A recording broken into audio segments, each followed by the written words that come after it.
여러분들과 함께 나눌 창세기 12장 말씀 함께 보겠습니다. 1절부터 4절의 말씀입니다. 창세기 12장 1절부터 4절의 말씀을 저하고 한 절씩 교독하겠습니다. 1절을 제가 먼저 읽습니다. 여호와께서 아브라함에게 이르시되 너는 너의 고향과 친척과 아버지의 집을 떠나 내가 내게 보여줄 땅으로 가라. 내가 너로 큰 민족을 이루고 내게 복을 주어 내 이름을 창대하게 하리니 너는 복이 될지라. 너를 축복하는 자에게는 내가 복을 내리고 너를 저주하는 자에게는 내가 저주하리니 땅의 모든 족속이 너로 말미암아 복을 얻을 것이라 하신지라. 이에 아브라함이 여호와의 말씀을 따라갔고 롯도 그와 함께 갔으며 아브라함이 하란을 떠날 때에 75세였더라. 아멘. 자, 오늘부터 저희는 아마도 올해 주일 설교는 계속 창세기 강해가 될 것 같습니다. 창세기는 1장부터 52장까지 되어 있고요. 1장부터 11장까지, 그러니까 제가 작년에 창세기 1장부터 했던 1장부터 11장까지가 앞부분입니다. 그러니까 창세기를 내용적으로 딱 두 부분으로 나누라고 하면 1장부터 11장까지가 바로 하나님께서 천지를 창조하시고 바벨탑을 쌓은 사건이 11장까지 흩어진 사건, 그리고 나서 12장에 아브라함이 등장하면서 아브라함, 이삭, 야곱, 요셉까지 이르는 내용이, 이 시족 족장을 이루는 내용이 창세기의 큰 두 줄기가 된 걸 볼 수 있습니다. 그래서 앞부분을 제가 먼저 설교를 했었고 이제 뒷부분을 여러분들과 함께, 그러니까 계속해서 아브라함, 이삭, 야곱, 요셉까지 계속 주일 이 설교를 통해서 강해 설교를 하도록 하겠습니다. 아마도 아브라함에 대한 이야기가 여러 차례 25장까지 가야 되니까 한참 설교가 될 것 같습니다. 자, 이런 배경을 가지고 여러분들이 말씀을 조금 따라왔으면 좋겠습니다. 아브라함에 대한 이야기를 몇 주에 걸쳐서 쭉 하려고 합니다. 먼저 오늘은 아브라함의 가정사에 대해서 여러분들과 함께 족보도 보고 또 사진도 보면서 좀 아브라함의 가정사에 대해서 조금 말씀을 나누려고 합니다. 성경에 보면 아브라함에 대한 이야기가 창세기뿐만 아니라 아브라함이라는 사람, 그리고 그 가문이 어떤 가문이었는지를 성경이 성경으로 증언하고 있는 구절들이 몇 구절이 있습니다. 그러니까 우리가 성경을 이해하고 번역하고 해석할 때에 성경을 성경으로 번역하고 해석하는 게 1차 자료가 되는 것처럼, 그러면 성경에서 아브라함은 어떤, 또 그 가정에 대해서 성경은 뭐라고 말하고 있는가? 신약 성경에 보면 사도행전 7장에 스데반이라는 사람이 나옵니다. 스데반. 누군지 아시죠? 모르면 곤란한데, 누군지 아시죠? 스데반.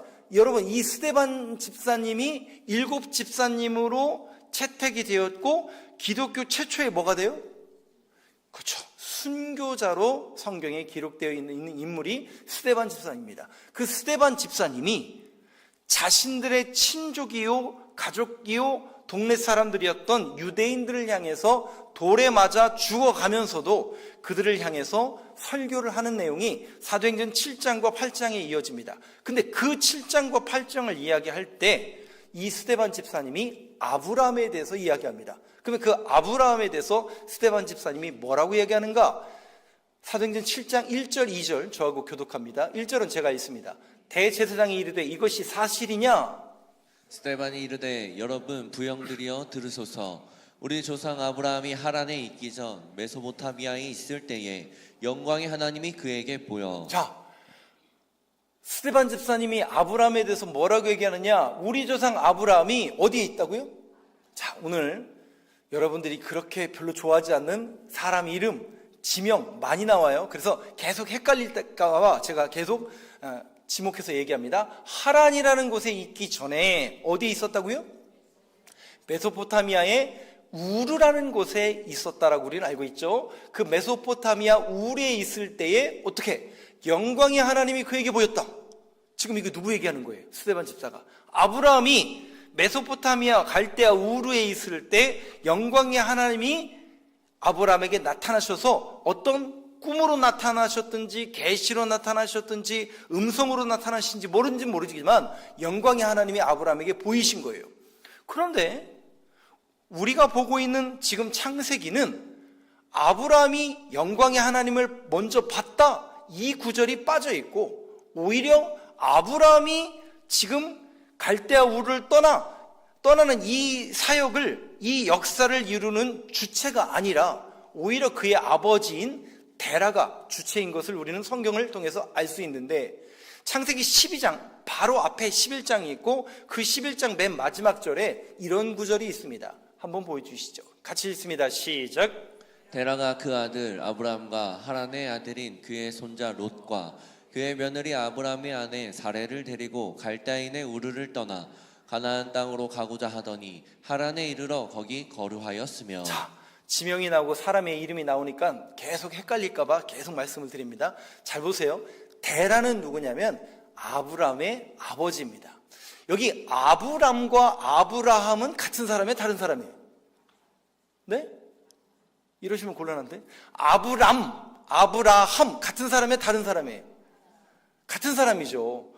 아브람은 원래 이름이 아브람이었죠. 그러니까 씨족의 아버지라는 이름이었는데 하나님께서 창세기 14장 15장에서 아브람과 약속을 맺으시면서 네 이름을 뭐라고 하라고요?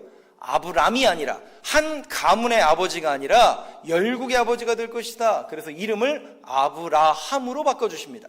사레를 사라라고 바꿔주시는 것처럼 말이죠. 자, 아직은 그 약속의 말씀을 받기 전이기 때문에 아브람입니다. 그 아브람의 아버지가 바로 데라라는 사람입니다. 그리고 그의 손자 룻 아내 사레가 하란에 이르러 갈대아 우르를 떠나, 아까 메소포타미아라는 했던 그 지역이 바로 갈대아인의 우르 지역입니다. 그곳을 떠나 가나안 땅으로 가고자 하더니 하란에 이르러, 여기 보니까 또 하란이 등장합니다. 그러면 이렇게 지명이 나오고 글자를 이야기하면 여러분들도 뒤죽박죽 되니까 어려울 수 있지만 그림으로 딱 보면 이해가 되겠죠. PPT를 한번 보여주시죠. 근동지역입니다. 여러분들이 아시는 분도 있고 모르시는 분도 있겠지만, 여러분 왼쪽에 보면 노란색으로 되어 있는 지역 있죠? 거기가 지금의 이란이에요, 이란. 그리고 나중에 메데 바사, 페르시아 제국이 바로 저 노란색 지역입니다. 그러니까 아직 이때는 아브라함이 갈대아 우르를 떠날 때는 이 노란색 지역은 없던 때예요. 그러면 아브라함이 있었던 곳이 어디냐? 하나 넘겨주시죠. 아브라함은 갈대아 우르라는 지역에 있었습니다. 저 지역에서 어디로 갔다고요? 하란이라는 곳으로 갔죠. 지도에서 보니까 저 정도 가면 저 정도 갔나 보다라고 여겨지만 저 지역이 800km에서 900km가 넘는 지역이에요. 800km에서 900km면 어느 정도냐 감이 안 오시지만 우리나라 반도로 이렇게 돼 있잖아요. 저 북녘의 신의주부터 부산까지가 약 800km 정도 돼요. 그러니까 그 거리가 만만치 않게 먼 거리입니다. 근데 여러분, 지금 제가 여러분들에게 드리고 지도를 보여드린 이 시기가 지금으로부터 몇천 년 전 얘기일까요? 지금 우리가 2026년이잖아요. 2026년 전 얘기일까요? 그보다 훨씬 더 오래됐을까요? 그래서 학자들은 아브라함이 갈대아 우르를 떠났을 경우 그 시기를 BC, 기원전 2066년으로 잡아요. 그러면 지금으로부터 몇 년 전 얘기예요? 그냥 우리 4,000년도 넘은 얘기를 지금 여러분들에게 안 드리는 거예요. 그럼 4,000년 전에 우리나라는 뭐 했대요? 우리나라는 거의 지도상에도 없는 단군 시대, 단군왕군 그런 시대에 아브라함이 지금 하나님의 말씀을 받아 갈대아 우르를 떠나 하란으로 가고 있는 걸 볼 수 있습니다. 저 하란이라는 두 번째 장소가 우리 성경에 나중에 밧담 아람이라는 곳이 됩니다. 여러분 잘 아시는 아브라함이 자기의 아들 이삭의 아내 될 사람들을 구해주기 위해서 엘리멜렉이라는 자신의 엘리에셀이라는 종을 밧담 아람으로 보냈는데 그 지역이 바로 하란이라는 곳입니다. 그런데 저 하란이 나중에 어디가 되냐면 아수르의 수도 중에 하나가 됩니다. 아시리아라는 그 엄청난 대제국의 수도가 여러 개 있었는데 그 중에 하나가 하란이라는 도시가 되는 걸 볼 수 있습니다.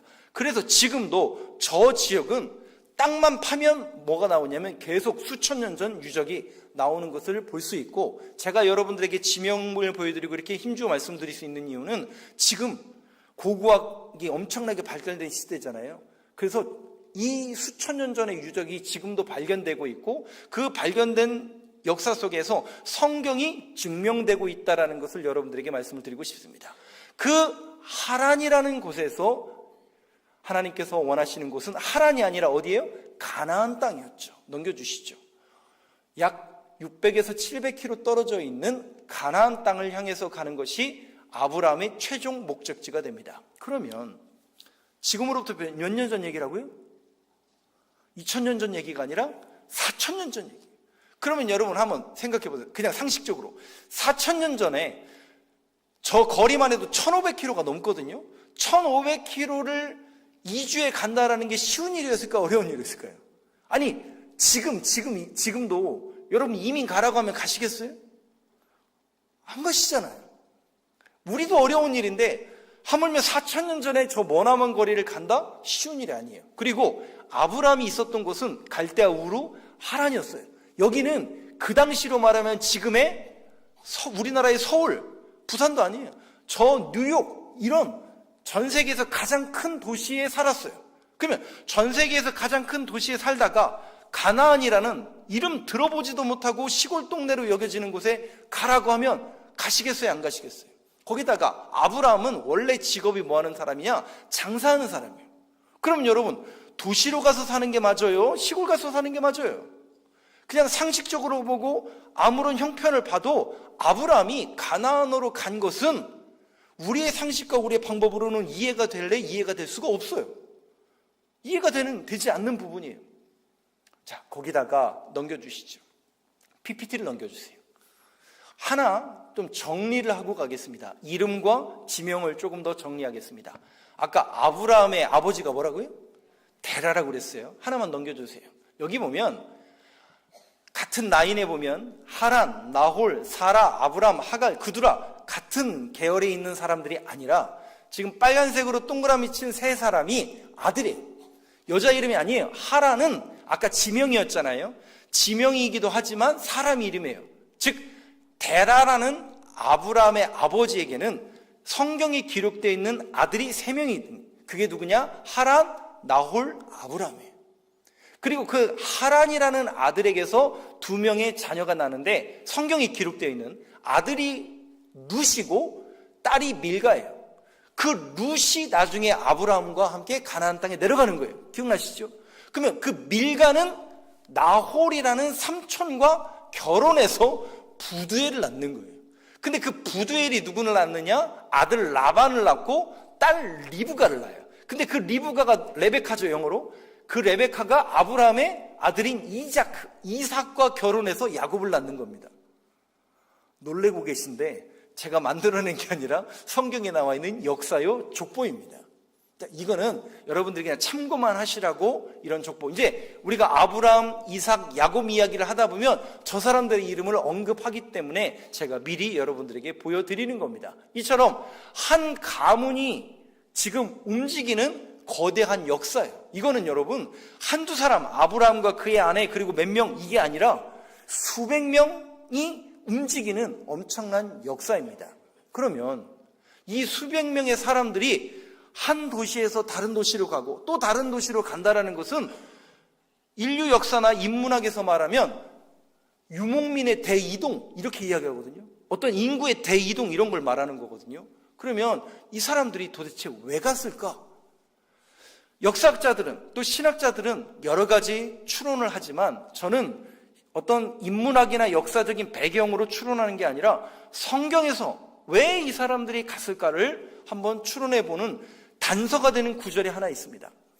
여호수아서를 한번 보여주시죠. 이제 넘겨주시고, 여호수아서 24장에 보면 여호수아가 유언하듯이 고별 선교하는 가운데 자기 조상 아브라함에 대해서 언급합니다. 근데 그 아브라함이 어떤 가문이요, 어떤 사람들이었는가를 성경에 이렇게 기록합니다. 같이 읽어봅니다. 시작. 여호수아가 모든 백성에게 이르되 이스라엘의 하나님 여호와께서 이같이 말씀하시기를 옛적에 너희의 조상들 곧 아브라함의 아버지 나홀의 아버지 데라가 강 저쪽에 거주하여 다른 신들을 섬겼으나. 자, 이름이 나오죠?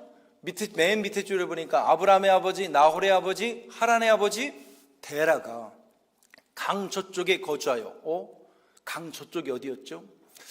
지도 다시 안 보여드릴 텐데, 이 아까 갈대아 우르와 하란이라는 지역은 여러분들이 세계사 시간에 배웠던 메소포타미아 반달이 아니죠. 이거 초승달 지역, 비옥한 초승달 지역. 그래서 그 지역 이름이 메소포타미아예요.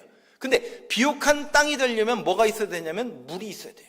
그래서 그 유명한 4대 문명지 중에 하나인 티그리스와 유프라데스 강이 흐르는 그 문명 속에 살다가, 그러니까 강이라는 것은 그 유프라데스 안쪽에 살았던 거예요. 그런데 아브라함이 강 저쪽으로 넘어오게 됩니다. 그래서 그 강을 넘어오다라고 해서 강을 넘어온 사람들 합의로 히브리라는 단어가 파생이 된다라고 신학자들은 이야기합니다. 그런데 저도 이거는 정설이기보다는 아직은 검증이 안 됐기 때문에 뭐 그냥 학자들의 이 의견만 말씀드리는 거고, 그런데 중요한 것은 뭐냐? 성경이 뭐라고 하냐? 여호와 하나님을 섬겼다라고 그랬어요? 다른 신을 섬겼다고 그랬어요? 이게 중요한 거죠. 그러니까 데라, 하란, 나홀, 아브람 그리고 그의 일족들은 하나님을 섬긴 거예요? 다른 신을 섬긴 거예요? 정확하게 성경이 뭐라냐? 다른 신을 섬긴 거예요. 그러면 이게 지금 어떻게 되는 거예요? 이게 지금 어떻게 되는 거예요? 여러분들이 머릿속에 이게 이상해져야 돼요. 왜? 우리는 아브라함이 믿음이 좋아서 갈 바를 알지 못하지만 히브리서에 보면 믿음이 좋아서 하나님의 음성을 듣고 하나님의 약속의 말씀을 따라 갔다라고 지금까지 배워왔는데, 성경에서 봤더니 아브라함이 강을 넘기 전에는, 즉 갈대아 우르와 하란에 살 때는 다른 신들을 섬긴 거예요. 이게 무슨 얘기일까요? 그래서 합리적으로 우리는 이렇게 추론해 볼 수밖에 없어요. 아직 이때는 아브라함, 데라 몰랐어요. 여호와 하나님이 누군지도 몰랐고, 어느 날 아브라함에게 하나님께서 그의 인생에 개입해 들어오시면서 그것이 환상이든지 어떤 계시든지 그것이 꿈이든지 어떤 분명한 음성이든지 보여지는 모습으로 하나님 나타나신 거예요. 그래서 하나님의 영광의 하나님이 나타났다라고 아까 스데반 집사가 얘기한 겁니다. 근데 그 신이 누군지는 몰라요. 근데 이 아브라함은, 그리고 그 데라는 다른 신들을 섬겼다라는 것으로 봐서 그 시대에 갈대아 우르와 또 하란에서 주신으로 여겨지는 난나, 초승달을 섬기고 난나라는 신을 섬겼을 거라고만 학자들은 추정할 뿐이에요. 아마도 아브라함과 이 데라도 그 신을 섬겼었겠죠. 근데 그 신과 뭔가 다른 신이 자기에게 나타나서 말씀하시고 그 말씀이 마음에 딱 걸린 거예요. 이게 뭐지? 나는 난나라는 신을 섬기는 사람이고 우리 가문은 지금까지 난나라는 신을 섬겼는데 이게 뭐지? 뭔가 확실한 음성과 확실한 뜻이 보여진 거예요. 뭔가 그 신이 나에게 보여주시고 가라 명하시는 것을 아버지에게 얘기했겠죠. 그리고 그 아버지와 그 가족들이 모여서 회의를 했겠죠. 야, 이거 뭔가 큰일이 있겠다. 여러분, 우리가 예수 믿기 전에, 교회 다니기 전에 여러분들이 한번 이렇게 연상해 보세요. 어느 날 우리 가족 중에 소위 말하는 갑자기 남편이 사고를 당한 거예요. 그리고 자녀가 뭐 한 것도 없는데 아파요. 이걸 우리는 세상적인 말로 뭐라냐면 집안에 우환이 꼈다라고 얘기합니다. 그러면 여러분, 우리가 고민이 생기고 걱정이 생기죠. 염려가 생기죠. 그럼 어디를 찾아가요?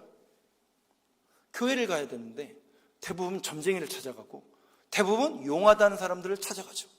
그러면 그 사람들이 한마디씩 하죠. 뭔가 집안에 우환이 낀 것은 이거 분명히 굳어야 되고 신을 달래야 되고, 이러면 여러분 귀가 솔깃해지지 않아야 돼요. 귀가 솔깃해진단 말이죠.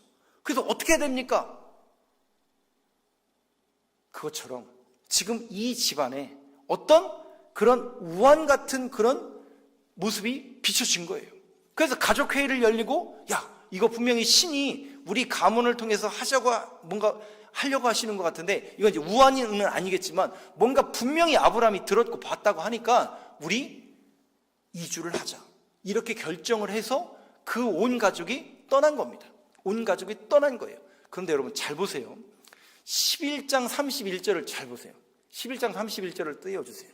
그러면 하란이라는 곳에 그들이 머물러서, 창세기 11장 31절 맨 마지막 절에 보면 하란에 이르러 거기에 뭐 했다고요? 거류했다라는 건 뭐냐면 땅에다가 못을 박고 이 땅에 내가 정착해 살겠다, 그 뜻이에요. 그러면 데라는 또 그 가족들은 최종 목적지인 가나안 땅으로 가려고 했다라는 것을 말하고 있습니까? 그냥 하란에 머물기를 원했던 겁니까? 하란에 머물려고 했던 거예요. 근데 어느 날 하란에 머물고 있는 아브라함에게 하나님께서 개입해 들어오신 거예요. 하나님 개입해 들어오신 거예요. 그러면서 말씀하십니다. 12장 1절, 오늘 본문이죠. 그 하란에 머물러 그 땅에서 살고 있는 아브라함에게 하나님이 분명히 말씀하시는 거예요. 아니야. 그러면 이 12장 1절은 12장 1절에서 아브라함에게 나타나신 하나님은 처음 나타나신 거예요? 두 번째 나타나신 거예요? 네? 이해가 안 되세요? 지금 여기는 어디라고요? 하란이라는 곳이라니까요. 근데 여호수아서의 스데반의 이야기에 보면 이미 메소포타미아에 있을 때 하나님의 영광을 본 거예요. 그러니까 성경에는 처음 등장하는 것처럼 보이지만 이미 하나님께서 메소포타미아에서 얘기하셨고 두 번째 지금 임하신 거예요. 그 임하셔서 뭐라고 말씀하시느냐? 같이 읽어봅니다. 시작. 여호와께서 아브라함에게 이르시되 너는 너의 고향과 친척과 아버지의 집을 떠나 내가 내게 보여줄 땅으로 가라. 이 얘기는 뭐냐면 너의 최종 목적지는 하란이란 얘기예요. 여기가 하란이란 얘기입니까? 하나님께서 명하신 가나안이라는 겁니까? 정확해요. 하란이 아니라는 거예요. 그런데 데라와 그의 가족들은 하란에 정착하려고 했던 거예요. 그때 하나님께서 아브라함에게 분명히 말씀하십니다. 너는 너의 고향과 친척과 아버지의 집을 떠나 내가 내게 보여줄 땅으로 가라. 그런데 이때 이미 그의 아버지인 데라는 죽었어요. 그래서 아마도 아브라함이 묻지 않고 물을 사람이 이제 없죠. 그리고 아브라함이 아마도 이 가족 공동체의 어떤 리더로서의 역할을 감당하는 위치에 있었을 거예요. 그러니까 그런 결정을 할 수 있었겠죠. 그때 하나님이 아브라함에게 나타나셔서 떠나길 원하십니다. 그런데 잘 보세요. 뭐를 떠나느냐? 고향. 이 고향이라는 단어가 에레츠라는 뜻인데 땅을 떠나다라는 뜻이에요. 뭐를 떠나다고요? 땅을 떠나는 겁니다. 이미 그 도시에 정착해서 하란이라는 도시에 정착해서 여기서 우리가 삶을 살아내고 삶을 영위해야 되겠다라고 다 제반 사상을 만들었어요. 근데 하나님 뭐라고 말씀하시냐면 거기를 떠나라고 말씀하시는 거예요. 아니 이미 하나님 갈대아 우르를 떠나서 지금 여기 하란에서 이제 자리 잡고 살려고 하는데 또 떠나라고요? 그 얘기예요. 두 번째, 친척을 떠나래요. 이 친척이라는 단어가 몰레데트예요. 혈연 관계를 떠나래요. 뭘 떠나라고요? 여러분, 가족 공동체를 떠난다는 게 쉬운 일이 어려운 일이에요. 지금도 어려운 일인데 이 당시에 무슨 일이 벌어질지 어떻게 알아요? 그리고 거기는 시골 동네요. 가본 적도 없는 동네요. 어떤 일이 벌어질지도 몰라요. 그런데 믿을 만한 사람들도 없는데 그 땅으로 간다라는 건 쉬운 일이 어려운 일이에요. 다시요. 아브라함은 장사하는 사람이에요. 그러면 계산을 했을까 안 했을까요? 당연히 하죠. 분명히 이것이 나에게 이익이 될 것이다, 이익이 되지 않을 것이다. 판단을 했을 거라고요. 아무리 판단하고 머리를 굴려보고 계산기를 두드려봐도 도움이 안 돼요. 이익이 안 돼요. 너의 고향과 친척과 누구를 떠나라고요? 아버지의 집을 떠나라. 지금으로부터 4,000년 전에 자기의 기반 시설을 놓고 자기가 삶의 터전이었다라고 믿어졌던 그것을 놓고 새로운 곳으로 떠난다는 것은 쉬운 일이 아니라 인생을 거는 역사예요. 자신의 삶을 거는 역사고 아브라함만 떠나면 그나마 낫죠. 자기만 떠나면 그나마 나아요. 그런데 롯이 같이 붙었어요. 룻이 같이 붙었어요. 그리고 여러 명의 사람들이 같이 붙었어요. 그러면 리더로서 책임감이 있어요, 없어요?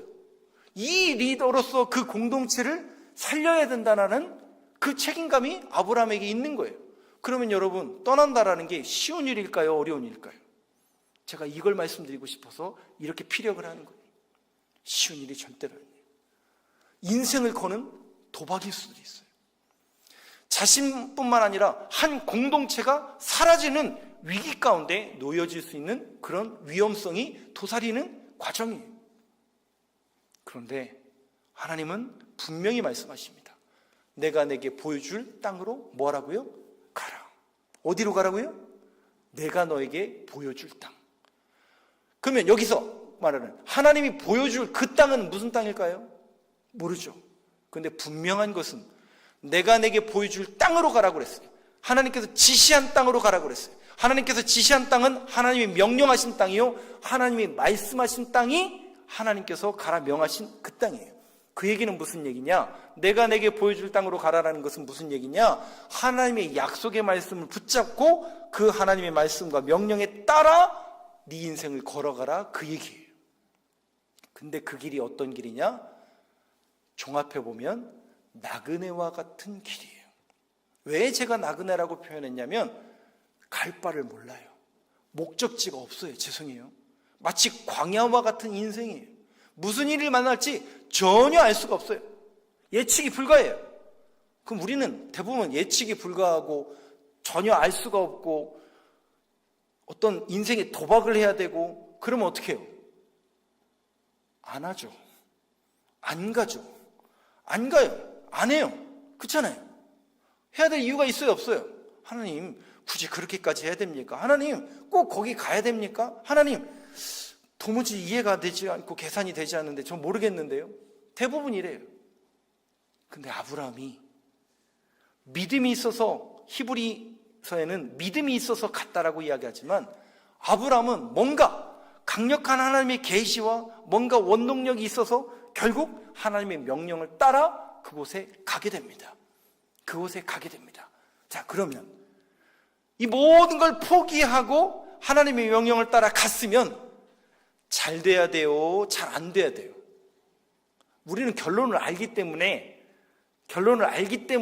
그냥 그런 줄 알지만 12장을 오늘 말씀을 여러분들이 들으셨기 때문에 오늘 12장 말씀을 여기서 한번 듣고 나눔도 같이 하시고 집에 가셔서 궁금하실 텐데 12장을 한번 잘 읽어보세요. 창세기 12장을 보면 아브라함이 얼마나 믿음이 없는 사람인지를 대본하실 거예요. 아니, 우리보다 믿음 없음이 이 성경을 통해서 여과 없이 다 드러날 거예요. 그러면서 여러분들이 깜짝 놀라실 거예요. 어떻게 이 사람이 갔대? 믿음 있는 줄 알았는데 이 사람 아무리 봐도 믿음이 없는 사람인데 맞아요. 아무튼 그는 성경의 표현대로 말하면 간 거예요. 하나님의 명령에 따라 간 거예요. 그런데 여기서 중요한 거, 왜 하나님이 가게 만드시는가? 1절 맨 마지막 절에 보면 땅 기억하세요? 하나님께서 보여줄 땅, 첫 번째 땅, 이유와 목적이 땅이에요. 두 번째 2절 보여주시죠. 같이 읽어봅니다. 시작. 내가 너로 큰 민족을 이루고 내게 복을 주어 내 이름을 창대하게 하리니 너는 복이 될지라. 잘 보세요. 너로 뭘 이룬다고요? 민족을 이루고 네 자녀와 네 자손들을 통해서 민족을 이룰 것이고 그 민족에게 복을 주어 하나님의 이름을 창대하게 하리니 너는 복의 근원이 될 것이다 라고 이야기했어요. 자, 1절 끝에 하나님께서 땅을 주신다고 그랬어요. 두 번째 2절에 뭘 주신다고요? 민족을 주신다고 그랬어요. 영토, 국민, 주권? 주권은 그러면 하나님께 있고 민족을 주시고 땅을 주신다? 이 세 가지가 뭐의 3대 요소예요? 학교를 안 다니셨죠? 국민, 영토, 주권, 나라의 3대 요소 아니에요? 그거예요. 하나님의 나라를 누구를 통해서 이루고자 하시는 하나님의 꿈과 하나님의 계획입니까? 하나님의 뜻이었어요. 하나님의 나라를 아브라함을 통해서 이 땅 가운데 이루기를 원한 하나님의 꿈과 계획이 이루어지는 장면을 여러분들이 보고 계신 거예요. 그는 몰랐죠. 아브라함도 몰랐고 우리도 이 사실을 잘 몰랐죠. 그런데 잘 보세요. 국민, 영토, 주권은 하나님께 있죠. 그래서 이 역사를 누가 이루신다고요? 2절 첫째 줄에 내가예요. 내가 이 역사를 하나님이 이루시겠다. 그 주권이 누구에게 있다는 거예요? 하나님께 있는 거예요. 민족을 주시겠대요. 국민을 주시겠대요. 땅을 주시겠대요. 아브라함을 통해서 하나님의 나라의 꿈이 이루어진다라는 것을 분명히 말씀하고 계시다는 거죠. 그러면 그 꿈을 이뤄가기 위해서 하나님은 어떤 방법을 취하고 계신가? 3절을 보여주시죠. 같이 읽어봅니다. 시작. 복을 내리고 너를 저주하는 자에게는 내가 저주하리니 땅의 모든 족속이 너로 말미암아 복을 얻을 것이라 하신지라. 잘 보세요. 너를 축복하는 자에게는 내가 뭐를 내린다고요? 복을 내리고 저주하는 자에게는 내가 저주하리니. 자, 이 말씀이 그대로 이루어지는 한 사건이 발생합니다. 창세기 12장에 보면 아브라함이 그 말씀을 따라 가나안 땅으로 가죠. 그런데 그 땅에 뭐가 들어요? 기근이 들었어요. 가물어서 먹을 것이 없어서 묻고 따지지도 않고 어디로 도망가요? 애굽으로 도망가요.